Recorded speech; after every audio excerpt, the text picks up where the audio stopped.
Hello and a warm welcome to the TNC Podcast. Are you daring to dream? We certainly are. Welcome back. Chris Reeve, good to see you. Mate. Oh, it's happening. Is it happening? Blimmin' heck. Last time we filmed, we said, Hull and West Brom, can't see us getting anything from those games. What the hell do we know? No, exactly. Fair play to them. Yeah. Fair play to the players, to David Wagner, to the coaching staff. Yeah. Backs against the wall. They've got a couple of absolutely bloody brilliant results. And you've missed the biggest result in all of this. Go on. A win against Bristol Rovers. Yes. You're up for the cup. Well, I know, but for God's sake, we should have beaten Bristol Rovers the first time around. The reason I'm really glad, Chris, about this last week is it shuts up the David Wagner doubters. And as someone that's stood by him throughout the entire season, I'm glad people are finally starting to get on board. Shocking from you.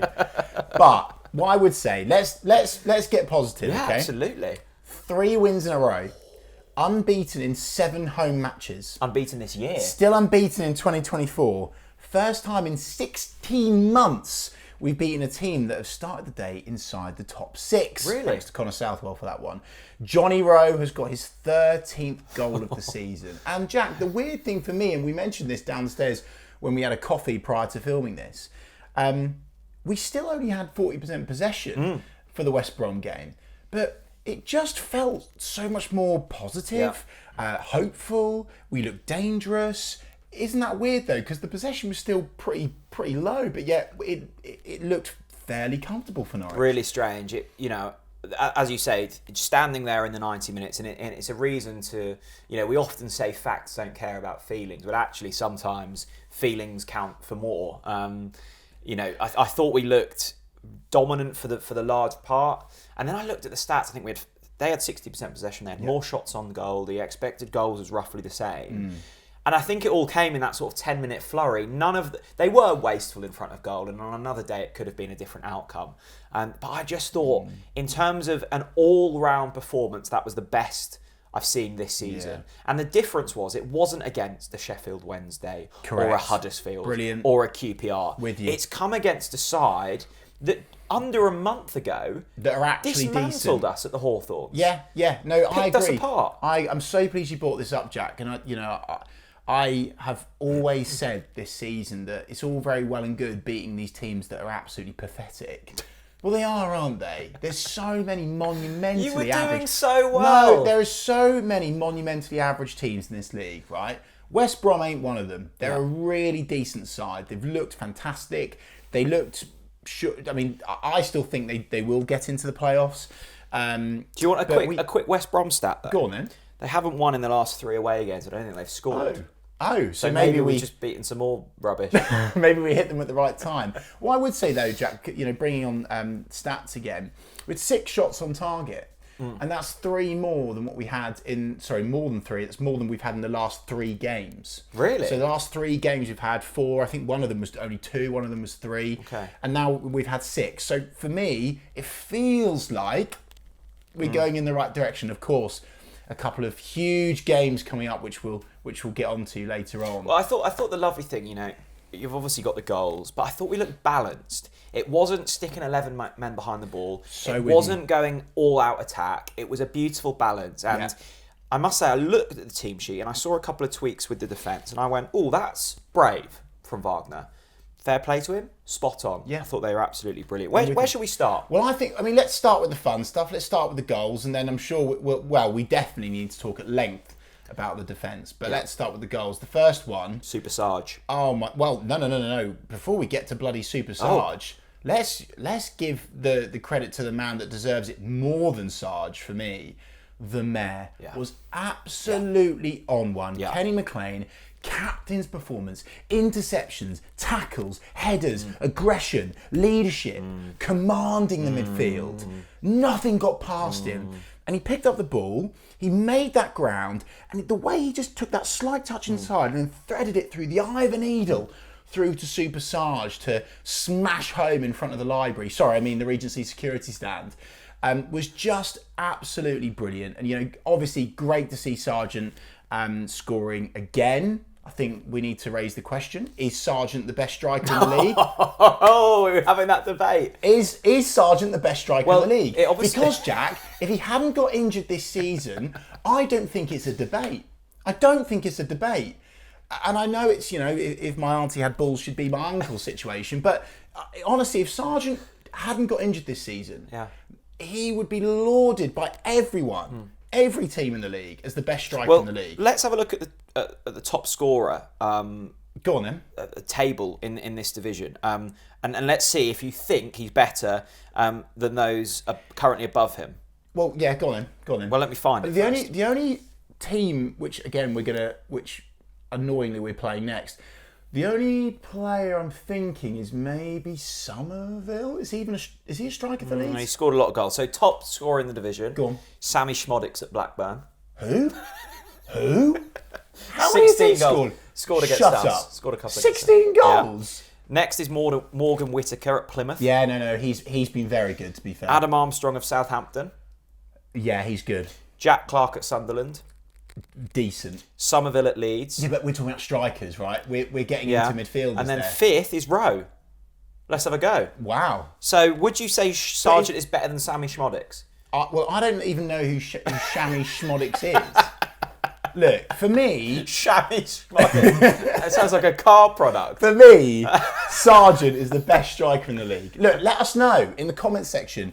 Have I got my yellow and green glasses on? Is Sargent the best striker in the league? For me, he's got everything. Well, look, aerial presence, intelligence. You always bang on, and you're right to bang on about this for once, Jack, about his runs. They really get me going. The way he just sort of peels off a defender. And do you know what I love about Sargent? Just when I see that sort of ginger lock bounding backwards, like, when he catches the wind and he's through on goal, that gets me going so much. I thought that goal at the weekend is so repeatable as well because Kenny's found that pass. Sargent, everyone was saying it was poor defending. No, it was great attacking. Agreed. Because West Brom have tried to play the offside trap. Yeah. And it's Sargent's intelligence to peel off and not only get the run, the finish. It's not an easy finish. Yeah. 1-on-1.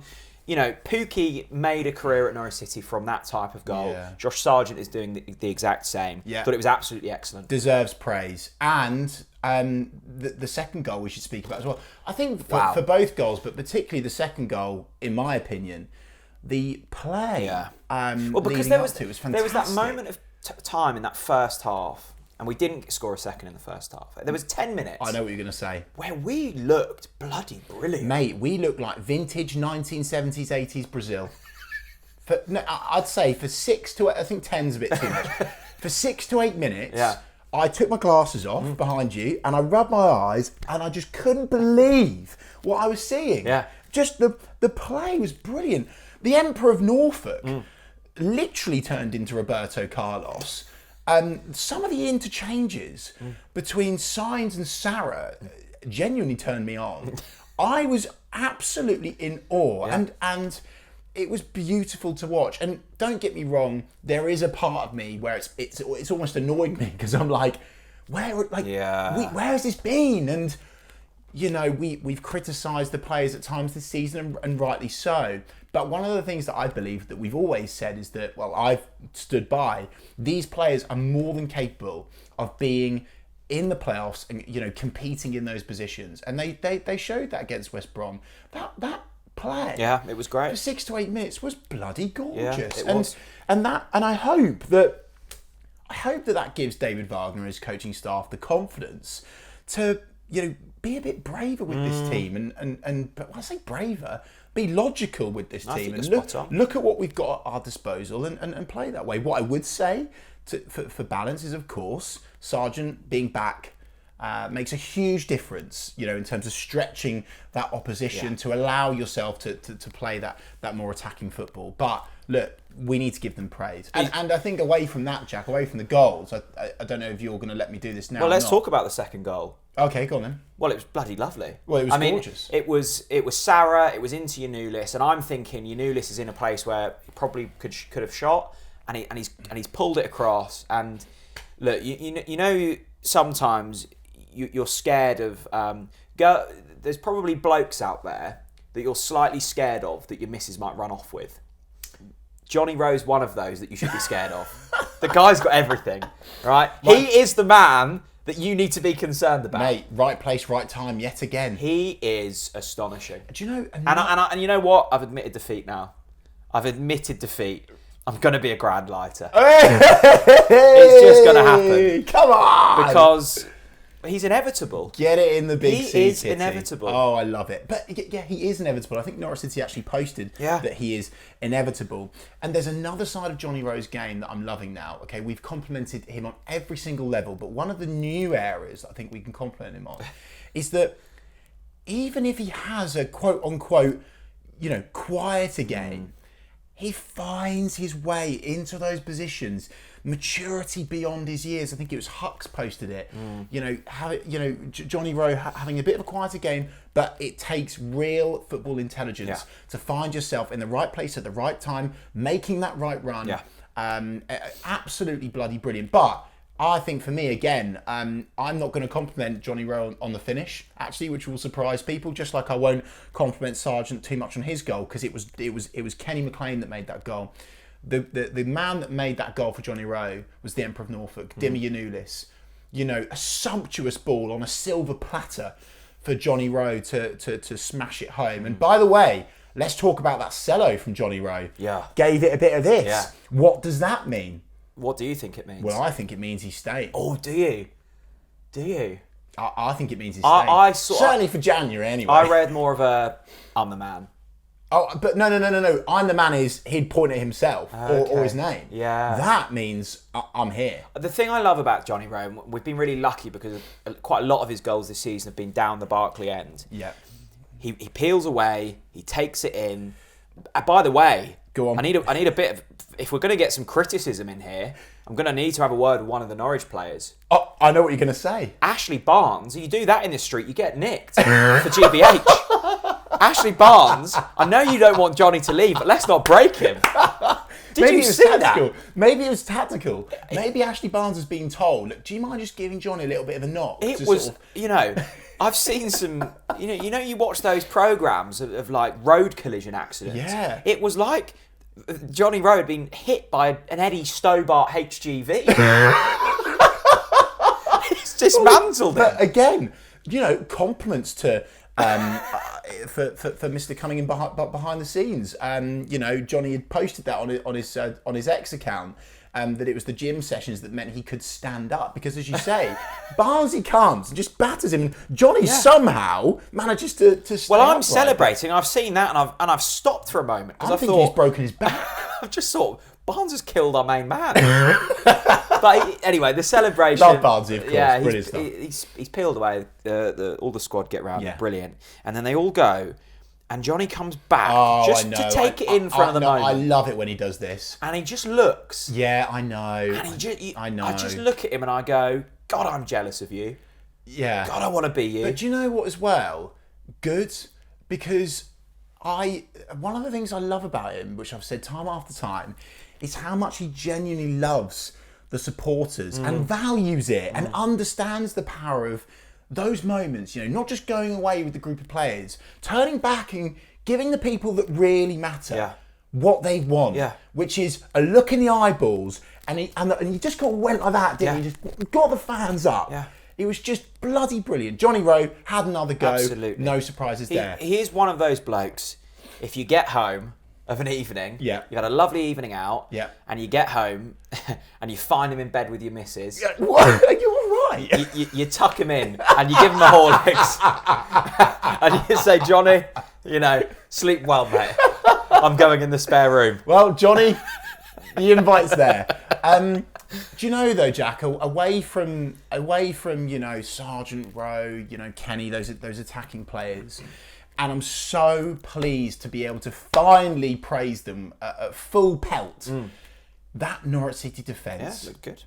From left to right, were just absolutely bloody brilliant. Brilliant. Stacey, the Emperor of Norfolk, Ben Gibson, absolute rock, Shane Duffy, they were brilliant. All four of those lads were excellent. And obviously, Stacey was named man of the match. It could have been any of those four players. Did you see that clip of Sargent? Yeah, I did. What did he say? He said something like, Jack, really? Or something like that. I couldn't quite understand what he said, but it was something like that. At least he was surprised. But no, let's not take it away from Jack Stacey. It was a great performance from Jack. The man that I'm most pleased about, though, and particularly with what he's been going through of late, is Ben Gibson. I'm absolutely chuffed. What a performance! Yeah, it was great. Really, really pleased. And the defence becoming what they're becoming at this time is ideal going into these two huge games, because the defence needs to be on point, stellar, indestructible. It's a big ask. So we're about to see how much this defence has improved. I thought there was a moment, it was probably about 15 minutes in, it was 0-0, and Thomas Asante's got the ball back to goal, and he spun Gibson. Yes. And it looks like he's about to get a shot away, and you're thinking, oh, that's 1-0. Yeah. And then you're chasing the game. And out of nowhere, Gibson just gets a leg into it and stops what's an absolute And by the way, goal. Brave. Yeah. Could have easily been a penalty. Last ditch. I loved it. Gibbo, take a bow, my friend. Brilliant. Yeah, it's interesting because obviously McLean next to whether it's been Duffy or Gibson has looked really good, and that was my concern when I saw McLean had been pushed forwards. I mean, it's mad that we're even saying, McLean in his natural position is a concern, but I've loved watching Kenny at centre back, and then I saw those two next to each other, and I thought, this is going to be interesting. Like, this could be a car crash. Really? I think that's harsh. When the team news came out, I think, I was thinking that, and actually they were brilliant. But then it just shows that's why it's important to have Kenny where Kenny should be, and I still would argue that Sarah should be further up. But then obviously you don't have room for one of those other players that are signs, etc. So brilliant stuff. Really pleasing, really and pleasing. I think Duffy would have got lots of stick this season, and again, rightly so. He has been poor in certain games, but. Well, they all have. All the defenders have had poor games. The types of performances I expected from Duffy when we signed him was like what we saw on Saturday. I thought each and every one of them was brilliant. I walked out for the first time in a very long while with genuine belief. Yeah, I haven't seen a performance. We've seen flurries or we've seen wins against rubbish teams. Yes. But I've never thought, that's good enough across a season to get where we want to be, which is the playoffs. And for the first time in a very long while, I've gone, okay, like, they've proven it. Yeah. Obviously, we need to see it more consistently. Yes. But they're capable. But what it's done for me, and I hope it's done for others too, even more, by the way, because I always allow myself to, get positive where the evidence is presenting itself. It's really allowed me to get behind something again, to believe again. I can't quite say it with my chest yet, but I tell you one thing, Jack. If we beat Leeds on Wednesday night, I can't see anything other than playoffs. Really? If we beat Leeds on Wednesday night, because they're unbeaten at home. I mean, it's a big There's if. the Farker effect. There's all of those brilliant attacking players coming against us. Yeah, of course it's a huge if. I know that. But this is where I'm at, and maybe other Norwich fans are like this. So let us know in the comments, how you're feeling about. Are you allowing yourself to be hopeful again, or are you still protecting your emotions? Well, look, I think this last week, whatever happens at Leeds, let's just look at this last week. We've gone to Hull, and we've beaten them. Yeah. Granted, performance was iffy, but we still won. Yeah. So can't take that away. We've beaten Bristol Rovers in their biggest game of the season. Yeah. There was a few, first teamers in there, but it was a changed squad. And in the end, second half, we run away with it. Watched quite a few videos, actually, from Bristol Rovers fans who just said the quality difference was huge. And then we've convincingly beat a West Brom side who were, and still are, one of the most very teams. safe in the playoffs at the moment. So this has been a really good week. Yeah. And, if that doesn't give that squad belief, then nothing will. And it's always amazing, I think, because I'd say 90% of fans are probably of the opinion that we need to change our head coach. Not 80%. But there was an atmosphere on Saturday that felt fully behind the side. I like where you're going here. And I like that because, we're all mature enough and complex enough and nuanced enough to go, bigger picture, change is required. Yeah. Not just Wagner, but the board and it. We all know the issues we've got with this football club.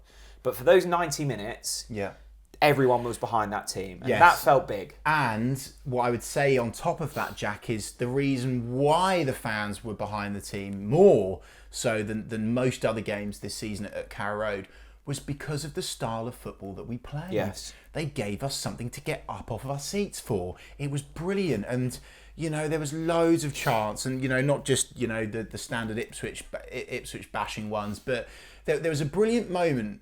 I think the one that really made me think, oh, bloody hell, yeah, this is what we've missed at Carrow Road, was when we had that 6 to 8 minutes of vintage 1970s, 80s Brazil. There was just a big chant of yellows, yellows, yellows. And it was with not just with passion, but with our blood.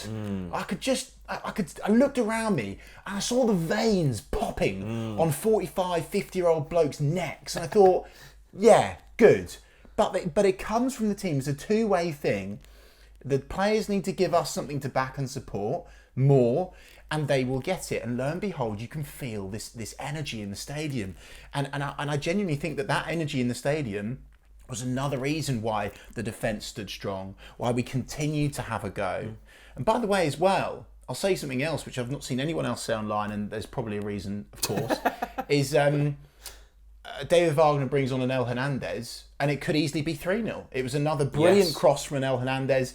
Gabby Sarah just couldn't quite put it home, but it could have been 3-0, and we'd be even more excited. So look, let's enjoy these 2 wins. We know what's coming up next. I think, are we going to talk about that now? Well, I just wanted a word on David Wagner, because, there were obviously plenty of tweets, and rightly so, going, Jackie's still Wagner, blah, blah, blah.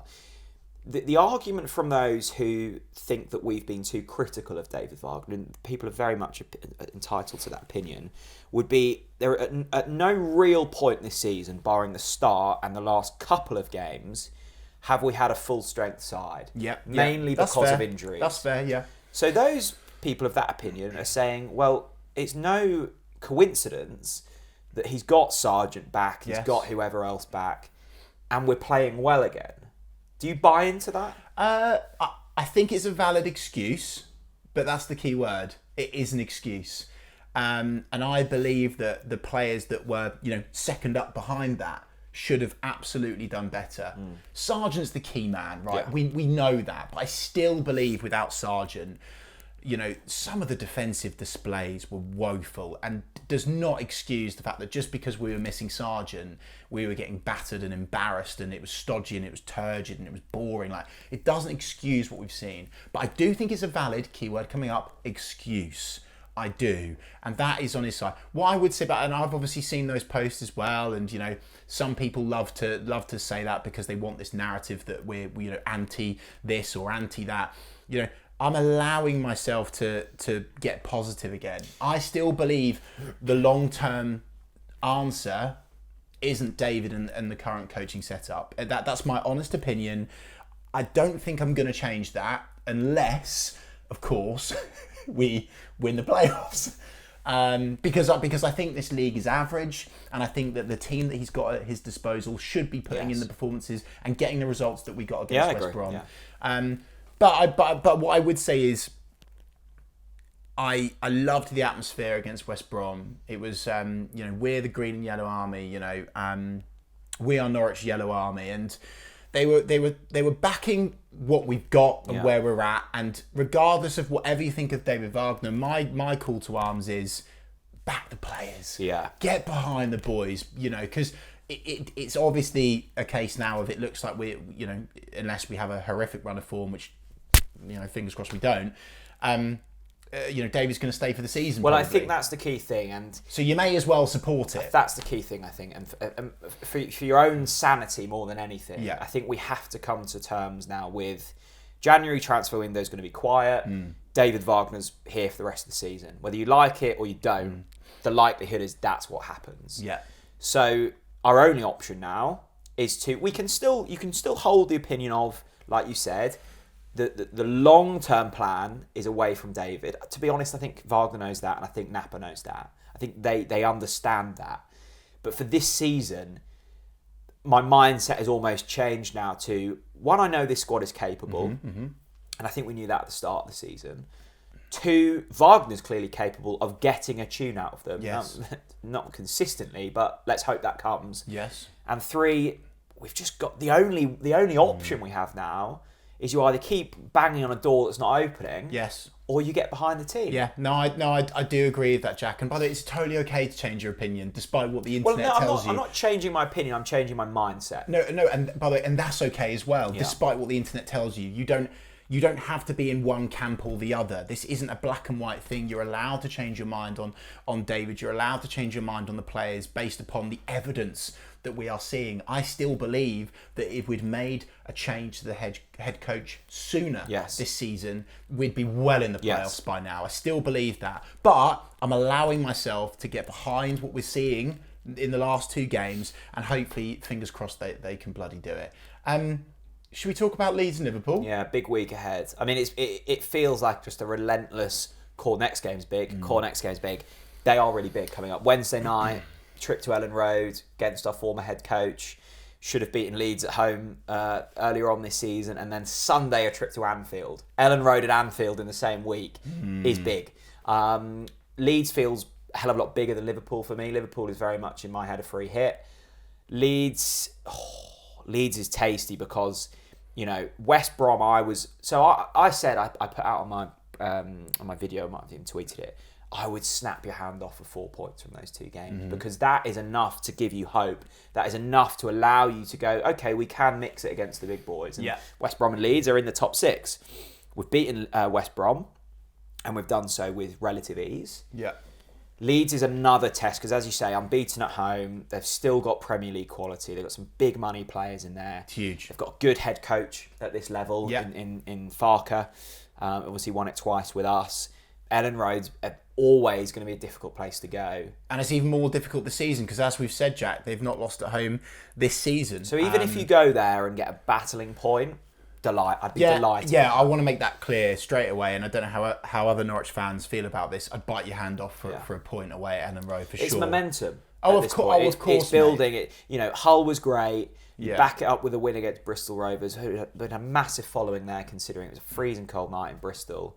You know, great win against West Brom. If you can go and get a point against Leeds, who cares what happens against Liverpool? But that has huge potential. I quite like how we look going into this mentally as well, Jack, because the players know how big this Leeds away game is, and this is a real opportunity for them to prove the real strong negative naysayers wrong. You know, to silence people. And I don't think we've been. I don't think we've been that negative. I think we've criticised when it's appropriate, but I don't think we've been anti-club or turned off from them or anything like that. But no, I think this is a real opportunity, and the Norwich players have a chance to create a moment in the season, and it would be an absolutely epic win. Of course, we all remember that famous win at Ellen Road, the Mario Vrancic masterclass, along with, of course, Super Tommy Tribal as well. Here he is, that man. What a performance that was. Yeah, gorgeous performance.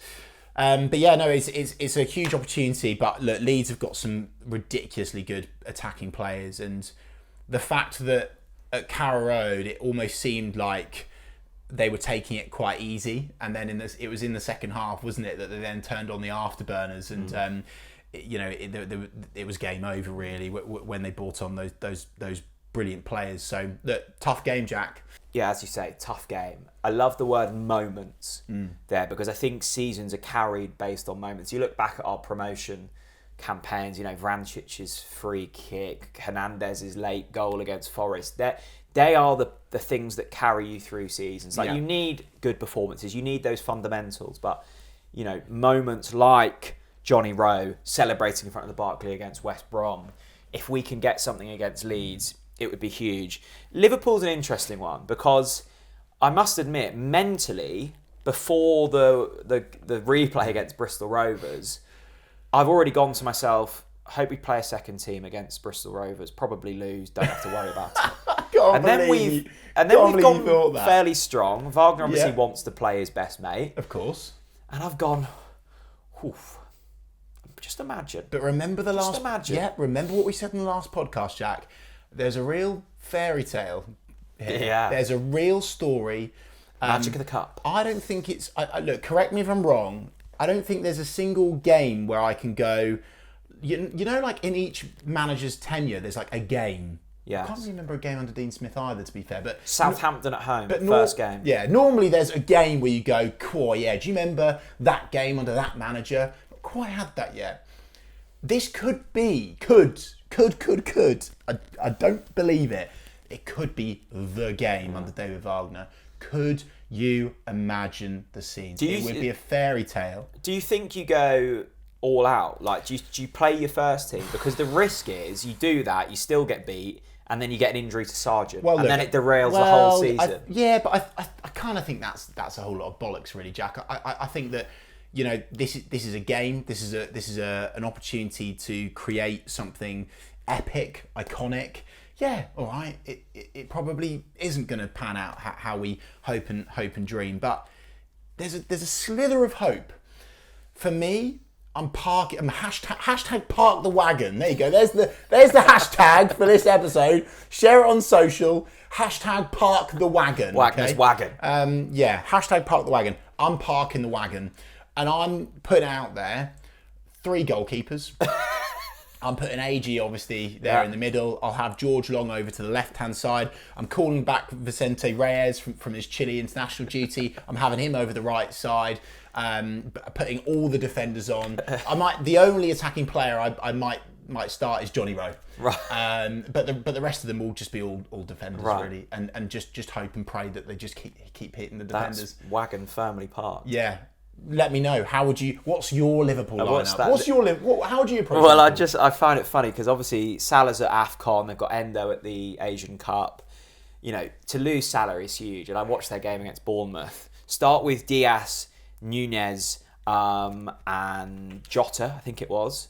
And then they're like, oh, you know, we've had enough of that. Let's just bring on Cody Gakpo. Yeah. And it's like that attacking forces. Even if they play a second team. Oh, it's so good, mate. It's so good. So, I know. Look, I'm expecting us to lose. But I think we speak about the FA Cup being brilliant for younger fans. Like, there'll be thousands of younger kids going who get to watch Norwich at Anfield. Yeah. Like, that is enough to make you support Norwich. Maybe when we're 7-0 down, they might go, actually, I'd rather support Liverpool. But it's a great occasion. It's good we've got here. Yeah, it's good that we're going into it with a good mood. Yeah, might be different post Wednesday, but I don't know. I'm just seeing this. It's a free hit. It's a bonus game. I'm seeing this as a complete win-win. So, this leads on to the question. I'm going to ask this to you, and I'm asking the Yellow Army watching this now on social media as well. For Leeds and Liverpool, we'll start with Leeds. What is your head saying, and what is your heart saying? Head says draw. Okay. Heart says, Leeds have been leaky this season. They've conceded a lot. I watched their game against Preston. Are you about to say win? Heart. Well, you've got to dream. You've got to dream, and a win could take us into the playoffs, Chris.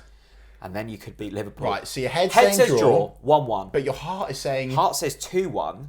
Sargent, last minute, that away end at Ellen Road, it's rocking. Oh, imagine. Okay, agreed. Liverpool, what's your head saying? What's your heart saying? Head, 4-1 defeat. Right, my head's saying 6-0 defeat. We don't even score. No.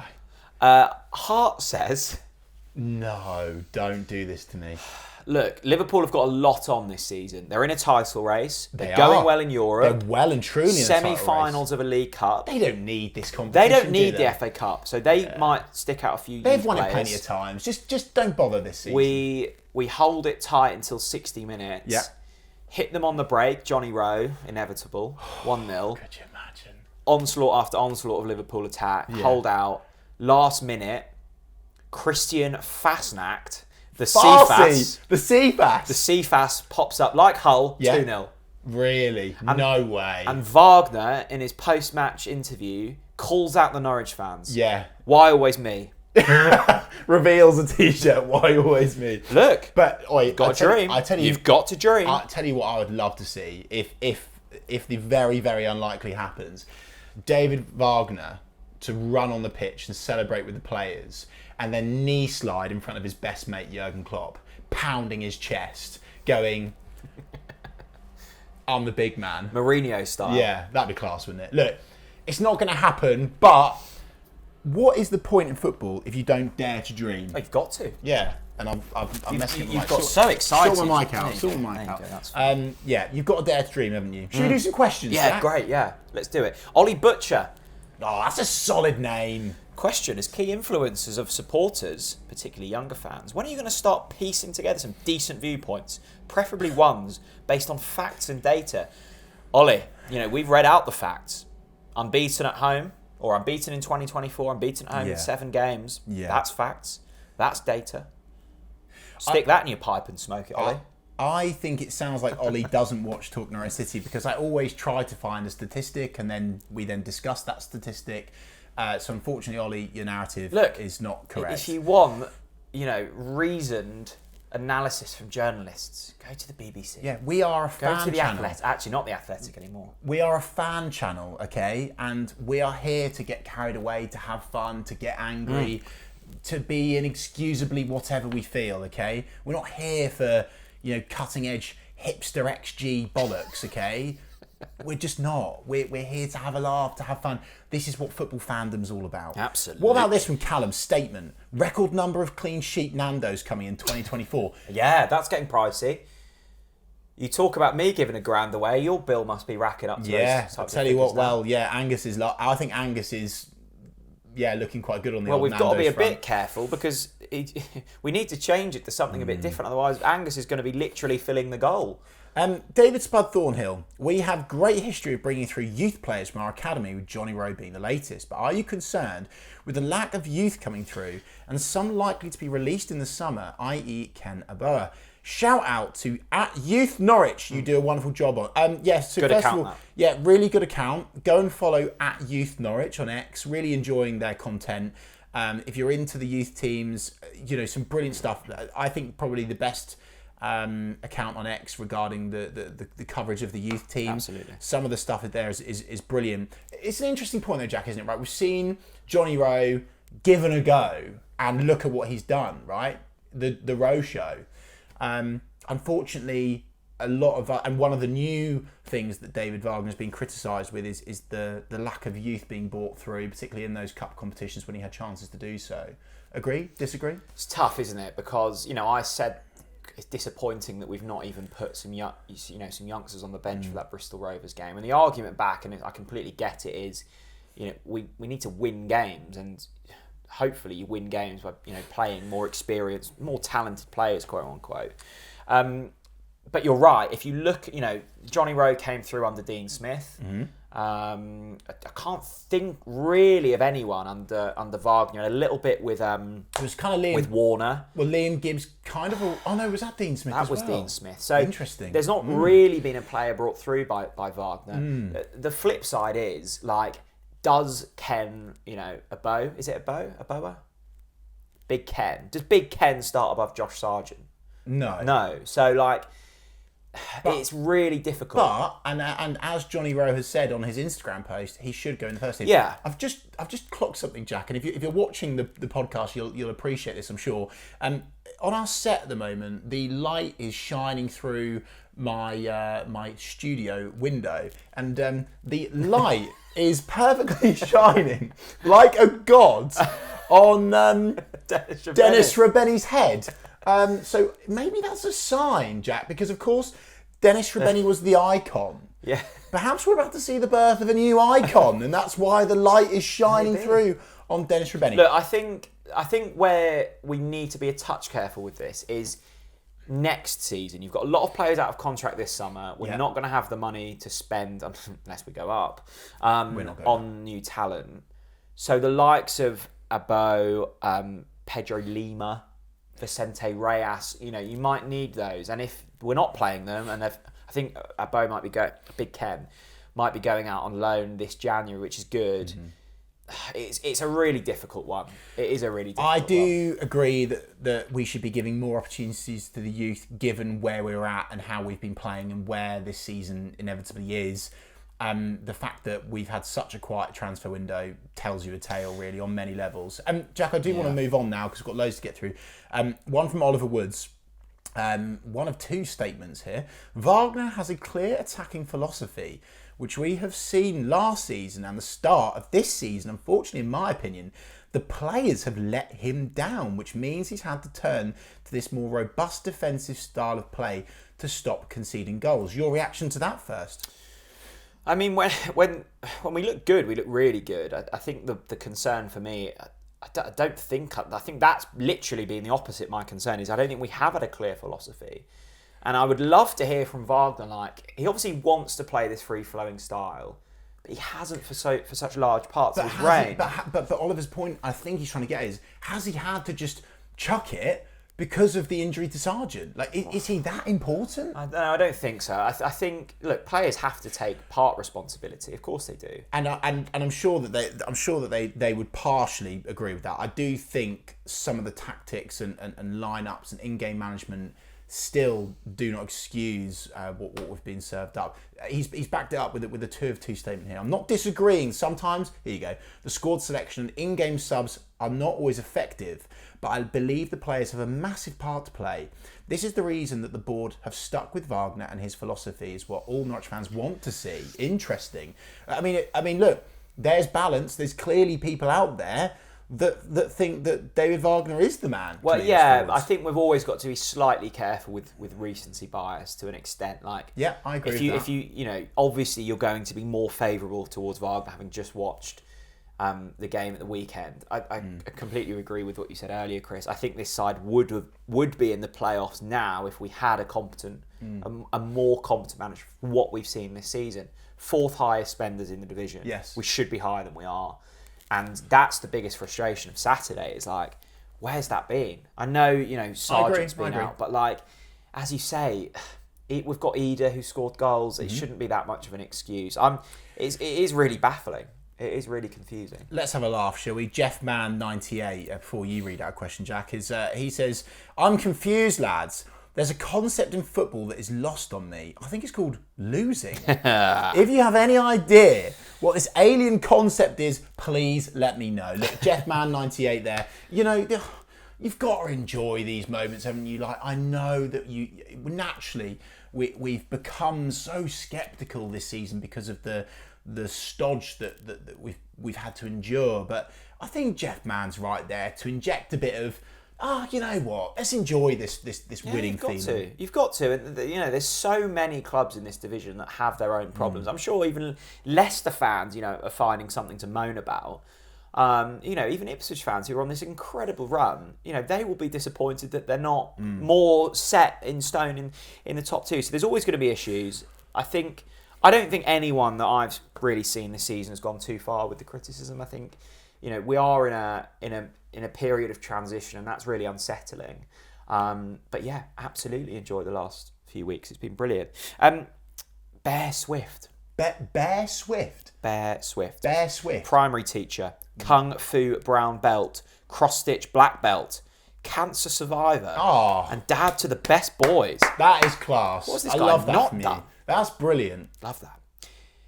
What odds could you get on an Old Farm Derby playoff final? God. And is it worth a quid? Imagine. Oh God, I couldn't. I honestly that couldn't would take be it. unbearable. I couldn't take it. I don't think it gets better than battering them in the biggest East Anglian derby ever. They will never ever. They'll never get over that. It doesn't get better. Well, they would if they beat us in a playoff final. Yes, of course, but let's hope it doesn't. I think it doesn't get. You know what? It is possible because Southampton are on a crazy run. Well, I think Ipswich might just fall short of automatics, but they're probably good enough for 3rd. I think, regardless of that, they would get beaten in a playoff semi-final again by any of those teams in the playoffs because of a lack of experience. And they have a habit of bottling the big occasions. I think it's 3rd against 6th, isn't it, in the semis? I think it's more likely that we play each other again in the semis. You never know. Just the thought of a playoff final against Wembley, against Ipswich Town, makes me feel physically sick. Friend of the channel, Twitchy. Feel ill. Friend of the channel, Twitchy. Let's move on quickly. Twitchy Terry. Oi, oi, Savaloys, up and Nodge bin. The Blues. By the way, I love that sort of... we get this every week from Vengo bus driver Terry. Statement. Kenny McLean might be on the most criminally underrated players in Norwich City history. Wow. He is the beating heart of this team. and deserves all the plaudits. Do you know what that is? I love that from you, Twitchy Terry. I love that from you. Oi Savaloy's up Norwich being the Blues. Kenny McLean, look, we know this. Is he underrated? Because I think we all rate him. Well, I think now we rate him, but do you remember our exclusive interview with him? There was a time where he was getting battered on social media, so much abuse, and I think now I don't think there's a single Norwich fan that would not rate Kenny. I think what football fans love, of course, you have to have the performances, and Kenny's had that so much this season. But he's never moaned. He's always stood up. I remember his interview after Plymouth. Yes, agreed. Just stood up, took the hits, blamed it on himself, didn't blame anyone else. Loved that. Oh, we want you to play centre-back, Kenny. Yeah, fine, I'll do it. Yeah. We'll do anything for this club. Yeah. And that deserves credit. His longevity, every manager's played him.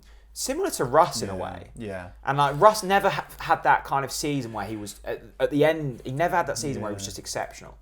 I said to you on Saturday, if it wasn't for Rowe, Kenny's my player of the season. I think he's in with a shout. I really do. I actually think Kenny would be above Gabby Sarah now. Actually, who got it last year? Did he? It was Sarah, Sarah, was it? But I think McLean was in the top 3, wasn't he? Yes, I believe so too. I think obviously Angus is in with another shout as well. He'll probably be a bit frustrated that he's probably not gonna win it because of the likes of Johnny Rowe. And what I would say, and it would be unfair for me to divulge the full conversation, but I was recently fortunate to have a conversation with Kenny, and I said to him, Kenny, you've been bloody brilliant this season, despite circumstances, where you've been playing, what you've been doing. And I said the same thing. I said, you've got a real good chance of being the player of the season. He wasn't buzzed by that. No, he was like, of course, no, it's nice.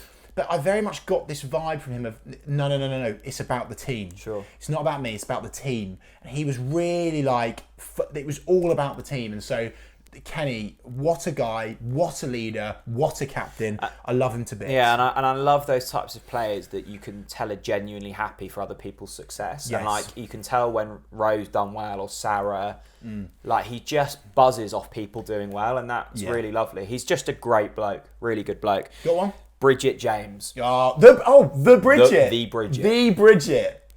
Of course, for people that don't know the Bridget, if you somehow don't know who the Bridget is, she probably did it's in the top 3 Canary calls of all time. She just absolutely went to town on the Norwich City hierarchy, but she just did it with such prowess and punctuality and passion. It was just bloody brilliant. Anyway, what's the Bridget? We're in the company of royalty. What's the Bridget saying? Well, this has put my sort of given me goosebumps somewhat. Bridget, thank you for that. I wondered what you were going to say there. Okay, go on then. Oh, simple. No, it's a simple statement. Right, okay. Has she said it's a simple statement? No, I've just added that. Right, okay, fine. We couldn't, could we? Oh, fuck. Hang on, has the Bridget said that? Yeah, she's daring to dream. But she's so level-headed. Yeah. But this is what football does. Wagonari. We couldn't, could we? Wagner boys are back in town. Whoa. We couldn't, could we? Whoa. Wagner boys are back in town. Look, the Bridget, I love that from you. Why not? Get carried away. What? Speaking of that, we could. Yes, Bridget, we could. Yeah, Look at me in the eyes. And Norfolk Paul The Norfolk Paul says statement. Yeah, of course. The captain of the Wagonari says Wagonari's wagon has got some broken parts working again. Put some air in the tyres and found some forward gears rather than being stuck in reverse. At this rate, it'll be driving down Wembley Way to beat the scum in the playoff final. #wagon driver, #getting carried away.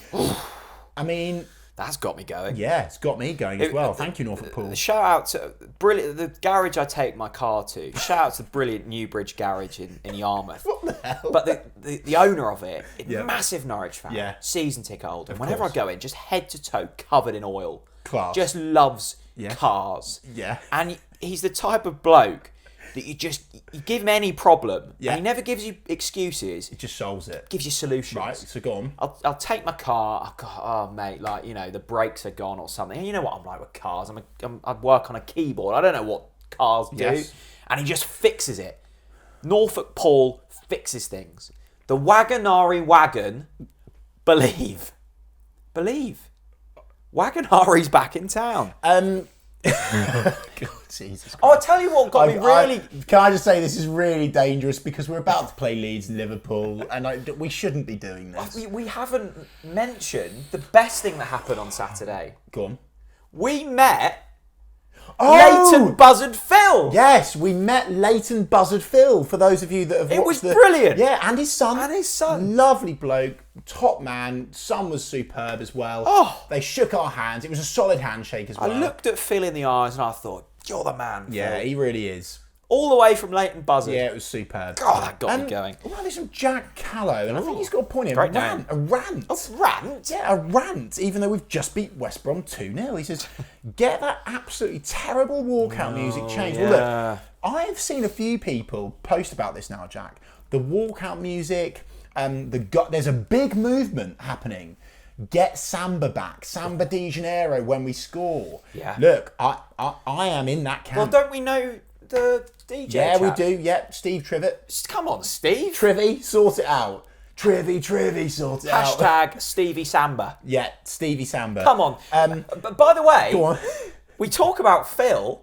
Yeah. Phil's tweeted us. Right, has he? Go on Yeah. then. What's he saying? And it's not a good one.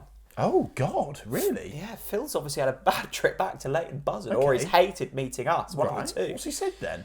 Results like yesterday cover the cracks and cloud people's memories. Oh. Leeds are going to absolutely tear us a new one, and then we'll be back to square Well, look, one. they could, Phil, but let's not go into it Has like Phil that. had a flatty on the way back to Leighton Buzzard? Where's the spirit of Leighton Buzzard gone? Come on, Phil. There was another post as well, which wasn't linked to the replies, but someone asked me a question. I'm so sorry for not remembering who this was. But someone clocked me laughing at something pre-match in the Barclay. Oh. It just summed up our football club this season, I Right. felt. So walk in, go to my seat in the Barclay. I've got my cup of coffee as always. I look out onto the pitch, see the players warming up, and all of a sudden I hear this sort of this dripping over to my left-hand side, right? So I look over my left-hand shoulder, and it's the fucking the second coming of the Niagara Falls, right? And you might be thinking, what are you talking about, Chris? Well, let me tell you, of course, Norwich City is famous for our rotating screen, okay? The screen has rotated, and I kid you not, it was pissing water out of the inside of the screen. Yeah. I've never seen anything like it. It was. But it was a sign of positive things to come. Was it? Well, because we went and beat West Brom. Well, so what I'm suggesting is that the stewards fill up the big screen full of water before every game. Some things in life don't go well together. Daniel Farker and Premier League survival. Yeah. They don't work. Lots of Electric. other things as well. Electric and water. Yeah. Famously don't get on. It's not ideal. And there was a mountain of water in this screen. Yeah. And I wasn't settled until I left Carrow Road because can you remember Derby? Yeah. Oh. When the lights went out. One of your worst ever shouts. And this was. we would have beat them if it wasn't for that. When you blamed the floodlights going out for the reason that we lost the game, even though Zimbo should have just punted it into Rosette. But I'm thinking, Chris, bad flashbacks. I'm getting Yeah. PTSD from that. I'm going, What if the screen we're blows 2-0 up? up Yeah. and a massive explosion in Carrow Road Yeah. and the game gets abandoned. Yeah. I mean, look, sort it out. Get that water out of that screen. It could have been a turning point and we got through it. Bloody hell. This has been quite positive, isn't it, Jack? Yeah. No, absolutely. Any more? Yeah, just one more question. Go on then. And we'll get actually a few people Go on then. have asked. Let's do How quick much fire is then. Johnny Rowe worth now? Oh, bloody hell.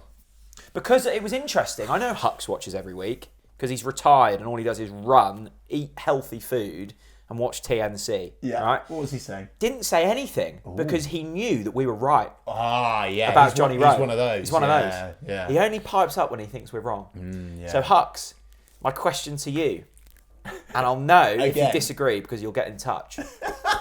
I think now, Go on. to Norwich City, Yeah. Johnny Rowe is worth north of 50 million quid. And you think I'm joking, but I'm not, Chris.